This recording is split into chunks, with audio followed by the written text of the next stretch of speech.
everyone. Whether you're in the space, reading us online, or watching this at a future moment in time in the future, because that's what the future does. Welcome to the first BCSC Black Community Services Center rollout. I'm gonna clap. Um, yeah, I think this is gonna be a great evening. My name is Maya. I'm going to take us through the overview of today, what to expect, what's on our agenda, and kind of give you a sense of the flow for the evening, and then kind of let you know who else is in the space and who will be presenting today. So, good looks. All right, so the purpose of today's rollout is to create one more convening space for everyone in our community to come together and just share what's happening at the Black House, share what's happening hopefully in the community. And one of the impetus for this is the community conversation that happened in winter quarter.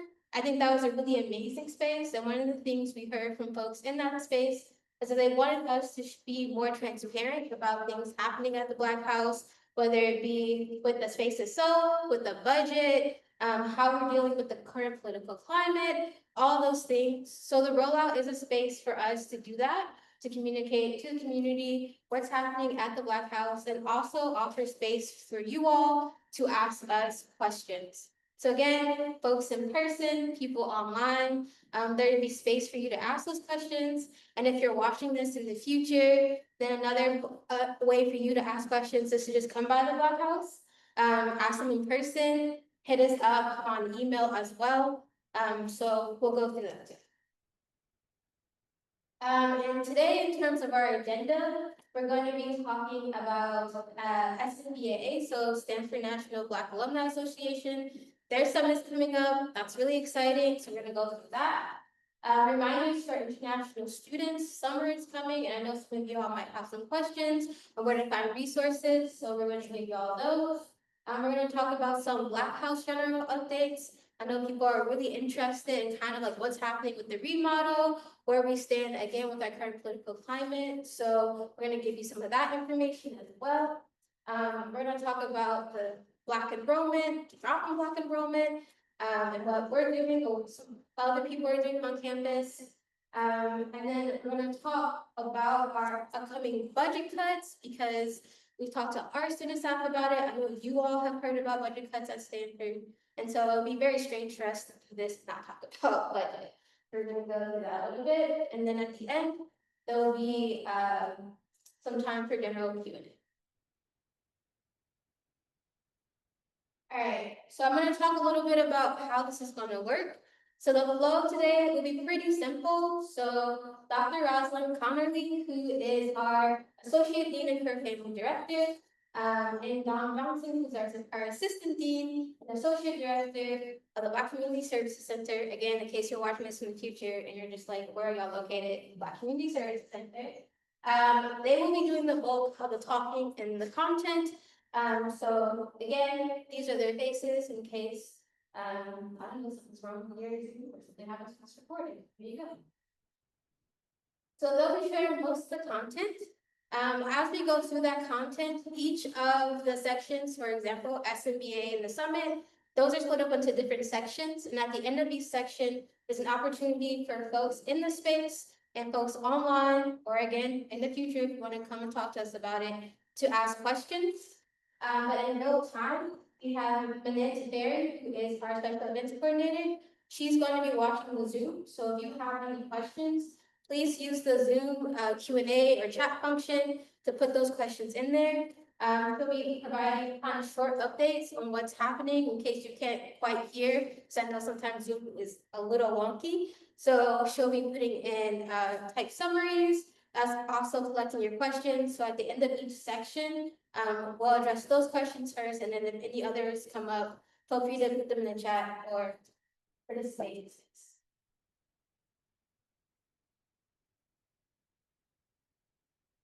And then as always, like I said, at the end, there'll be time for more questions, Q&A. So let's say you go through a section, you forget to ask a question, you don't feel comfortable asking it in the future section, that's fine. There will be time at the end for Q&A, and that time also is for you to share things happening in the community with us that we might not know about that might be helpful for us to know going into this.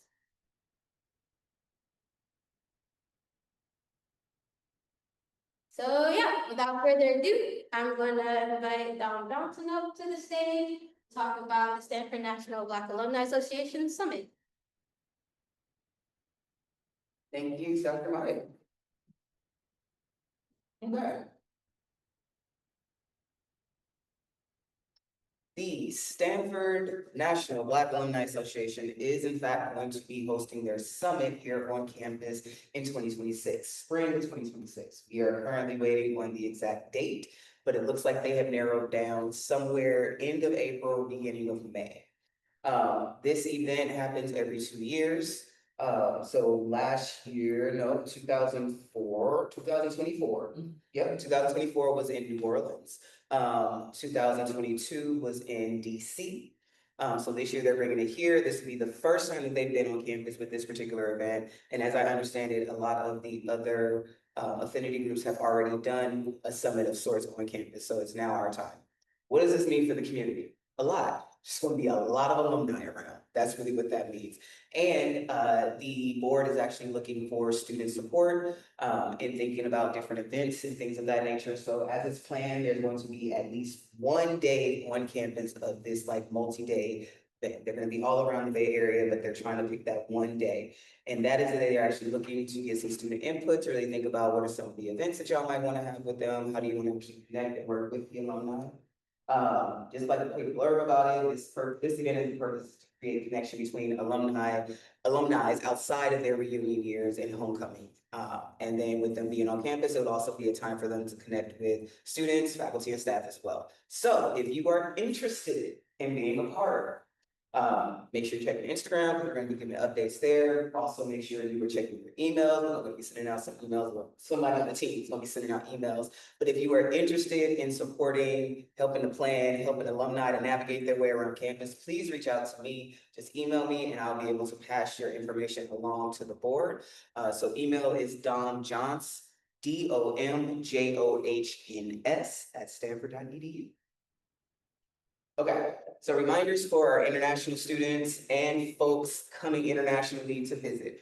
We understand there's been a lot going on campus. Stanford is working with the Bechtel Center as well as the Immigrant Rights Clinic on campus. So at this time, we do not have any more updates outside of the information that we have sent out a few times over the course of the last 2 quarters. So if you have any questions, we are asking you all to please reach out directly to these spaces. They want to hear directly from you. It is a safety concern and issue, and so please do that. We have a couple of links here for you to follow up with them. These folks are trusted. We have been working closely with them over the last 2 quarters as well to find out more information about how we as a house can support our members of our community who are struggling with these things. But for other folks, we do have red cards, and that just kind of gives you a real solid understanding of what your rights are in any given moment if you come up against law enforcement. And then if you have specific questions, scenarios, and things, we're asking that y'all reach out directly to the Bechtel International Center, or reach out to the Immigrants Rights Clinic. And again, we'll send out emails to update you on all things, but you can find the links on the slides as you've seen. And then we'll probably also send out an email afterwards with like a resource list currently. And if y'all are wondering what the red cards are, this is what they do. So these inform you of your constitutional rights, especially when stopped or detained by immigration customs enforcement, or ICE, as everybody's been calling them. And it gives you a script to say too. A lot of us are not able to think quick on our feet, especially even if we have the skills and know what to say. This is a real quick reference for you to know exactly what you can or should be saying. You keep it on you, put it in your wallet, your pocket, your backpack, whatever, just keep it on you. And this will help even as an ally. If you see these things happening, this would be a great resource to have on you as well. And so, yeah, this is only informational purposes. This red card is not going to block you from being detained. If anything, it just lets you know what you should expect in media.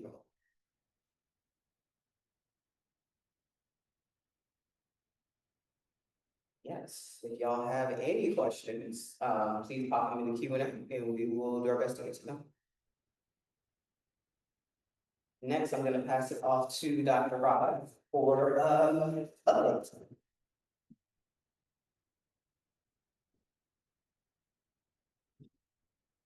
Thank you. All right. All right, so I'm gonna talk through some updates. We know due to the political climate, there's a lot going on. There's a lot going on, things are shifting every day. And so I'm gonna say this, as of today, these are the updates, because it seems like things are shifting. These are some general topics that I've been getting questions about from alum, from current students, so I just wanted to go over them really quick. So BCRC programs and operations, we're getting a lot of questions about, is the name of the Black House changing? Are certain programs sunsetting? And as of today, none of that is happening. So we're still continuing as normal. We know with budget cuts that I'll talk about in a little bit, that some of our programs scale-wise may look a little different. Also getting questions about Black graduation celebration. That has not changed. We know that some of our peer institutions and other places have canceled their graduations. That is not the case here. We are moving forward with graduation next week. We just had to do some tweaks to the actual name, and so we can't call it Black graduation ceremony. It's now Black graduation celebration. But as of now, it's still and will happen next week. There is a vacant role, an assistant vice provost role, and that role is important because all of the community centers report up to this person. We really need that person in the role so that we can also have additional support in these challenging times. The person that is interim in that role, meaning they're temporarily in that role, is Avia, and she's also the director of the Marchives. So she's kind of doing double duty right now. Other general updates are just language shifts. So we are having and have had to change some of our language with some of the way we describe some of the programs and the work that we do. General Counsel has swept all of our websites in the community center's websites and has made slight changes to them. A big change, as we know, all of the things that we do are open to everyone, but they have to add extra language to ensure people know that everything we do is open to everyone. Okay, so those are some quick updates, general updates. If you have questions about those, feel free to add them to the chat. All right, so remodel. So this has been an ongoing process for many years at this point. A remodel actually was initiated when I first started in the role in 2019. But obviously COVID happened and that was put on the back burner.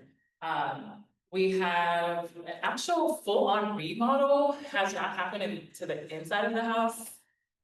Like the way we're doing it, I don't think ever. Like they've remodeled in terms of changed rooms and opened up the space, but in terms of art and furniture and decor and things, to my knowledge, nothing has happened to this scale. So just giving you an idea of how much work it does take to remodel a space. So we've been working with the Black Imagination Committee.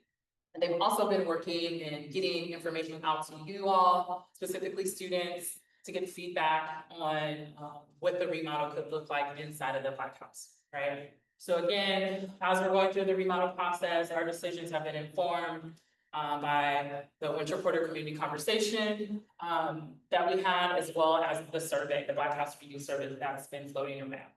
So we're really, again, wanting to change the look and feel of the space, thinking about art and furniture and better reflecting students, alumni, and other folks in our space.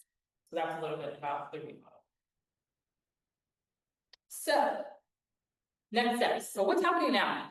So it's a lot, right? As we think about a full-scale remodel, we're really in the planning stages. Shout out to the Black Imagination Committee. They've been doing a lot of work, again, getting feedback from the community, but also helping us think through look and feel of the space again. So getting estimates, so we gotta think about furniture and other costs, so thinking about budget, for the inside of the house. And another priority for the remodel is to add a mural to this space, actually behind us, to again, make this space more reflective of the student community. So we're working closely with Ms. Jeanette Bloss, who is the Director of Operations and Student Unions. She is all things contractors and making sure we're complying with university policies, making sure that we're sourcing the right furniture, so she's our contact working with us as well as the students. So we're hoping to schedule a last meeting of the spring quarter with the Black Imagination Committee. We know a lot of them are graduating, so we really want to thank them for their leadership so far, and then better understand which students we'll be working with over the summer and moving forward. Okay. And then last but not least, there are some changes happening to the parking lot where the Black House sits. And I'll preface this with, we did not have any say in this change, right? We were told after it happened. And so if you're looking at the Black House from the parking lot, the little corner, that section of the parking lot is going to be turned into green space. And it's essentially going to be extending the footprint of our house. And they're hoping to put chairs and make it usable space. On another corner of the parking lot, a building will go up. I don't have a lot of questions or answers to why the building is going up or what will be in the building. They are still in permitting stages, but I'm hearing that it's going to move fast. So we want to give y'all a heads up, because when you come back in the fall, the building might be up, the building might be in progress, and the parking lot may be turned into a lawn. So I'll pause for questions, and feel free to add them to the doc. So these are some questions that came in ahead of time, and I may need help from my team for some of them. The first question is, as an incoming board member, we're thinking this is Stanford Concerts Network. I'm interested in planning for Black Fest next spring. What event spaces will be available at the BCSC for hosting and promoting local Black musicians? And how can the Stanford Concert Network collaborate with the center to bring this vision to life? And I want to pass this to Don to answer. This is a great question. As it pertains to Blackfest, that is not an in-house event. So that is an event that we support a student group called the Black Family Gathering Committee. They are in charge of all things Blackfest. So I would suggest reaching out to that BBSO or that DSO first. And then once y'all kind of figure out how to collaborate to make Blackfest even bigger, better, Blacker, great. And then from there, you'll be able to work with us to reserve space. Now, if you're talking about events outside of Blackfest, you just want to be able to reserve our space. That's easy as well. You go right onto our website and you click reservations, and it'll give you all the details about the reserving of space going into next year. Right now, we are not doing reservations because classes are done. Everything's shut down. But when you come back, you will be able to do that. Thanks, Dom. Good question. The next question is the BCSC looking for support in promoting staff or leadership opportunities within the house? I'm thinking maybe the student staff, especially to reach underclassmen and frosh who may not yet be engaged with the space. So I'm gonna pass this to Dr. Milo to respond to. Yeah, to be honest, I feel like we're always looking for support. It's promoting staff and leadership opportunities at the Black House. This upcoming year, we might not have any paid positions, but we're trying to think creatively on what sort of like community positions or volunteer positions might be at the Black House. So to the person who sent in this question, hit me up. My email address is MAYAI as in Ivan, D as in Davis at Stanford.edu. We can talk about it if you have some ideas. So yeah. Thank you, Dr. Maya. Next question that was sent in is a question that we're getting in different forms from multiple people, which we love, is how can you protect and strengthen the BCSC as a hub for Black students amidst challenges and policy threats from the Trump administration? And I would say initially, just keep supporting us, right? Keep attending programs, keep showing that there's a need for us, meaning not us people, but the Black House on campus, right? Because the Black House predates all of us, and will be here for years to come. So I would say supporting us. If you're hearing about the Black House and spaces that we're not in, that you feel like there's information that we need to know, if things aren't, you may not think our narrative is being spoken in the correct way, let us know, right? We can't be in every space, so it's helpful for us to know how people are talking about our space when we're not around. Being available to advocate at the community conversations in winter, I shared with the students that there are certain limitations to what us as professional staff can do due to us being at-will employees. So I know there may be concern about, well, the Black House professional staff aren't speaking up enough, or they're not doing the thing, but understand that we may not be able to do the thing due to how we're situated. So being able students to work with alumni, work with tenured faculty and other folks that hold other positions of power on campus. Anyone else want to add to that one? How we can protect and strengthen the BCSC?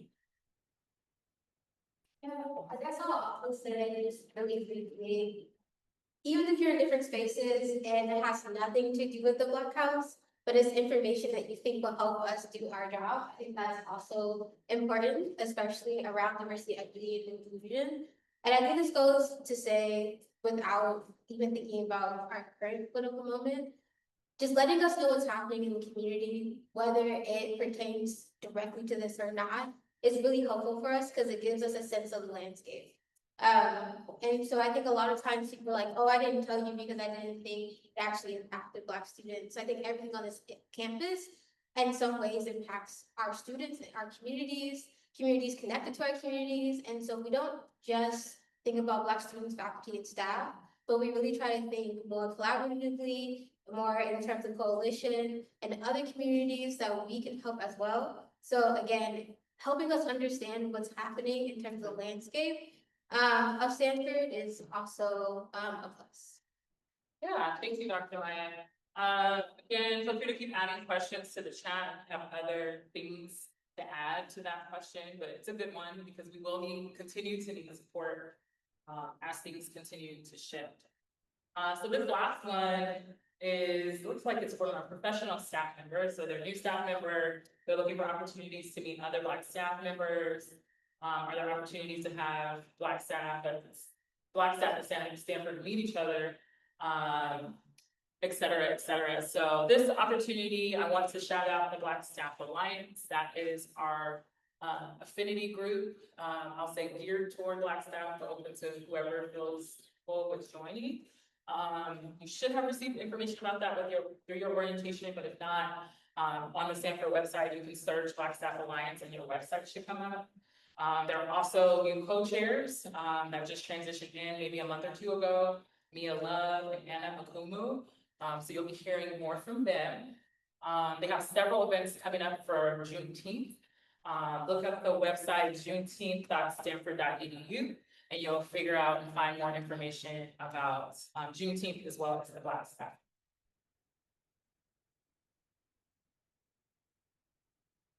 All right, so this next section is all about Black undergraduate student enrollment.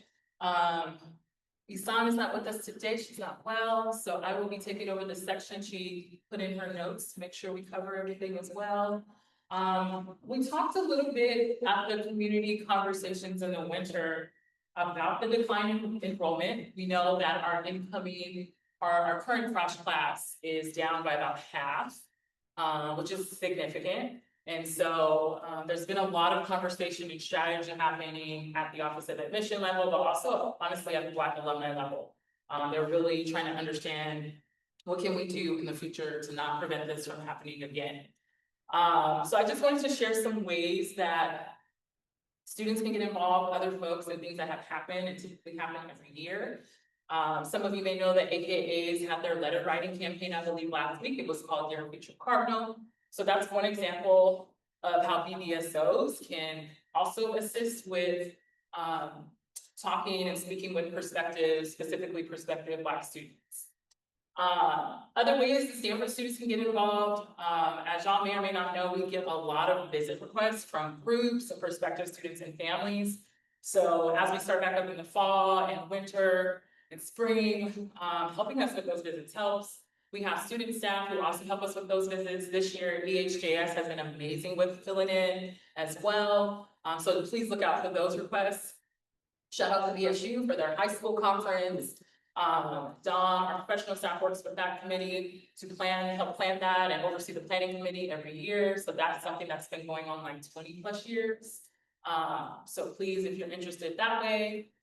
Our Office of Undergraduate Admission, they used to have these titles called diversity liaisons for students, but obviously they're changing the name. And so I believe soon they will be announcing some sort of student liaison positions. And so once we learn more about that, we will be sure to share it with the community. And then stay engaged, right? So call for mentors, support, et cetera, will be needed to support Frosh next year. So please be on the lookout if you are so interested in speaking with prospective students and ensuring that our Black students are applying to Stanford. So if you have questions, thoughts about undergrad enrollment, feel free to include it there in the chat. All right. Oh, budget cuts. So this is the last formal topic that we'll cover regarding budget cuts that are coming, right? Prefacing it that this is not just happening at Stanford, that we are definitely in difficult financial times at universities across the country. I just came back from a conference this past week, and the number of people that weren't able to travel to a conference due to current budget cuts that they may be having or anticipation. So just know that it's not just here, that it's happening. We know it's not just us, right? So thinking about the other 7 centers, the cuts are also going to happen that way. The cuts will happen across campus, and they'll start next academic year, right? We know that they'll be permanent, and we're literally just waiting to hear next steps.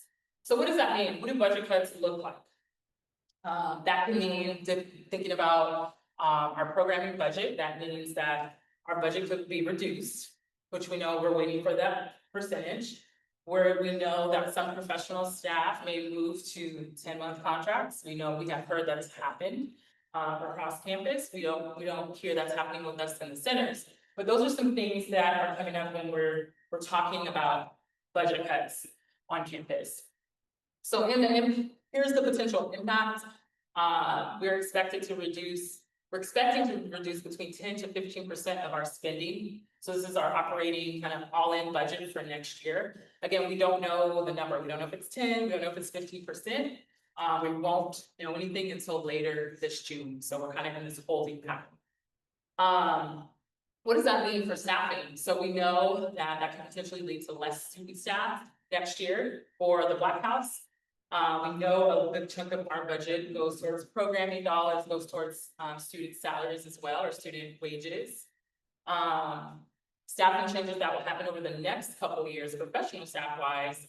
Isan, our project pipeline manager, and then Manen, our special events coordinator, both of their roles have been fixed term. And so we were hoping that at least one of their roles would be extended or changed to permanent during this period of their fixed term. But we know because of the budget that unfortunately that won't happen. So they will be with us one additional academic year, and then unfortunately their roles are going to be phased out. And which leads us to EHJS. And so we had great ideas that we're going to make a sophomore component to EHJS, working with Isan, and we're in the beginning stages of that. But because Isan's role is not going to be extended or made permanent, we're not able to actually create the sophomore component because we're not going to have professional staff capacity to have 2 cohorts in EHJS. We're still going to remain and have the Frosh cohort, but we won't be able to extend because we won't have Isan or a full-time staff member to only work on that program. Okay. If you have other questions, feel free to add them in the chat. Again, this is of today. I keep saying that because things keep changing by the moment. And so if something changes big that happens after this reporting, you most likely won't hear about it until the fall. Okay, so this is a question that came in. I'm curious what the budget looks like and what is available for students, and I'm also curious what the other uses of the event space are. As I mentioned, we are waiting to better understand what our budget is gonna look like for this next academic year. And again, it's not next academic year, but again, the cuts are gonna be permanent, right? Our budget generally goes towards a number of things in the Black House. Again, I mentioned student wages, operating costs, which there are a lot of upkeep, programming, etc. So again, we're kind of in that waiting pattern. And I'm curious what the other uses of the event spaces are. I'm wondering if they're talking about our event spaces, and if they are, uses, our spaces are open to the community, right? So anyone, can technically, campus affiliated folks can reserve our spaces. We also actually use our spaces for our own events as well. Dr. Maya, you want to add anything about other uses of the space? Yeah, so I'll say in terms of curiosity about the budget and what's available for students, I think we'll do our best to continue the BVSO support fund. Obviously I talked to Dr. Ross and Dom about that, but I think that was really successful this year. I think it helped out a lot of student groups. And so it's on our projections to try to keep that intact. I'm not sure if that's what you were referring to, but that is one way that we try to help student groups in terms of their funding. The other way is thinking about other uses for this space. I think there's a misconception that this community room, this space, is mostly used by folks outside of the Black community or outside the student community, and that actually isn't true. The main folks who use the space are actually student groups, primarily Black student groups. And so that is the primary use of the space, and folks use it for many different reasons, whether it's student groups meeting for their weekly meeting, bi-weekly meetings, or just monthly meetings, whether it's celebrations, cultural celebrations, whether it's just having a speaker come to campus and you need a space. A lot of different programs and events happen in this room. And what we're also trying to do next year is to make this a more casual space too. We kind of soft launched it this quarter, saw what the bugs were in terms of opening up the space to the community. And so starting maybe winter of next school year, we'll be able to hopefully open up the space in a more consistent way in which you all know that you can use it for casual use too. But on the whole, the space is used primarily by students because it is for students, and y'all definitely use this space. Yeah. Thanks, Dr. Maya. So again, if you have follow-up, additional questions, feel free to add them to the chat. And I believe this is, let's see, how can our beloved, how can beloved community support you? So how can y'all support us? Just like you're doing now, right? Trying to learn and trying to understand what's happening in real time is helpful. I mentioned before, speaking our names in spaces that we're not in, so that the rest of campus, because I feel like this is a continuous learning experience, so the rest of campus can better understand our impact with students and the larger campus. Understanding the history, right? We're not a new space. We've been around since 1969. So again, educating the campus on the history of our space, the history of our alumni who continue to give back financially, but also their time and resources. And I already mentioned this, but using whatever power you have to speak up and share about the Black student experience is always helpful. As students, people listen in a different way than they listen to us, but it's different coming from students. Anyone else want to add to the outcome folks? I'll say one more thing, sorry. No. Yeah, I would also say just continue to use the space. Like I said, the community room, the deck area is primarily used by students in our community, Black student boards. But even thinking about after you go through the space and remodeling the interior of the house, continue to use that space as well. And even if the remodel takes a little bit longer, still come into the space and use it. I think that's one of the things that has always been like importance to me. It's just like seeing students use the space is important. And I think the more folks use it, the more life you breathe into it. The more we breathe life into it by investing in the space, meaning us as pro staff, things like that at school. The more it feels like a space that is necessary and needed. So even if you're just like passing through 5 minutes between classes, sit down, there's snacks, get us something to drink, say hi, have a conversation, just breathe life into the space to help us continue it. That's good, breathing life into the space, yes. The other question is, how do you plan to support Ujima House as administration makes steps to dismantle our house? So first, I have not heard that they're trying to dismantle. I know there's a lot of changes happening. And we've always supported Ujima. Thinking about our closest campus partners, it's always been Ujima, DAS, IDA, other spaces on campus. And so I think a big part of it is understanding what they need. And so it's a lot of talking to Rev Sis and Rev John. Also students, a lot of students have also been coming to us with some things that have changed so far. We're completely separate departments, and so we do try to make that effort to really understand, because we know students are floating between all of our spaces. And Ujima House has been around a long time, and it's a very important staple for our students on campus. And so that support is ongoing. It's not going anywhere. Again, figuring out how can we best support them. How can we be a united front, because some of the challenges that they may be going through are what we're going through as well. Are there any questions in the chat? Okay, I will then pass it to Dr. Mann. Awesome. Are there any questions in the space? All right, cool. Awesome. So we're pretty much at the tail end of our first rollout.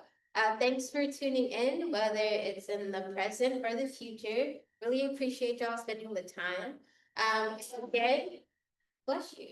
And again, if you have any questions that you want to ask, when we send out this recording, we'll also send out ways to connect with us and get in contact with us.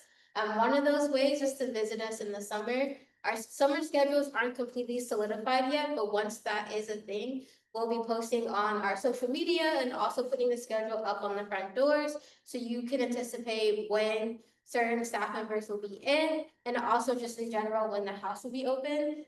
Those are great times to come in and talk. Summer is a moment where everybody, no matter who comes to the house to talk to us, it's a very chatty time. So if you have questions, that's the perfect time to come through. The Black House Lounge will be open, we believe, Monday through Friday, again, with all the construction remodeling happening over the summer. Potentially, you don't know timelines yet. It's a tentative schedule of Monday through Friday from 10 a.m. to 5 p.m. If that again changes, we'll post and let y'all know. The community room, so this space right here, will be used by summer session starting from June 16th through August 15th. And that's primarily because during the summer, no one's here really. And so instead of letting it sit, it's a really great way of making sure that this space has someone looking after it. It also is a way for us to make sure we can upkeep the space, make sure we can provide the space free for y'all come the school year, and also make sure we can provide supplies for y'all at the BBSO shelf. So that's what's happening from June 16th through August 15th. And then over the summer, we'll be talking about the roll call, which is the fall component or sister component to our rollout. And that will be, I think, a really wonderful, beautiful way for all of us in the community to come together once more when school starts, to just kind of align to figure out like what this year's going to be like for all of us. And we're hoping that's more of a collaborative student effort, so we'll put out some calls. Hopefully you answer it, get it, roll call, answer it. Thank you very much. And we'll have more student input and hopefully get y'all into the space.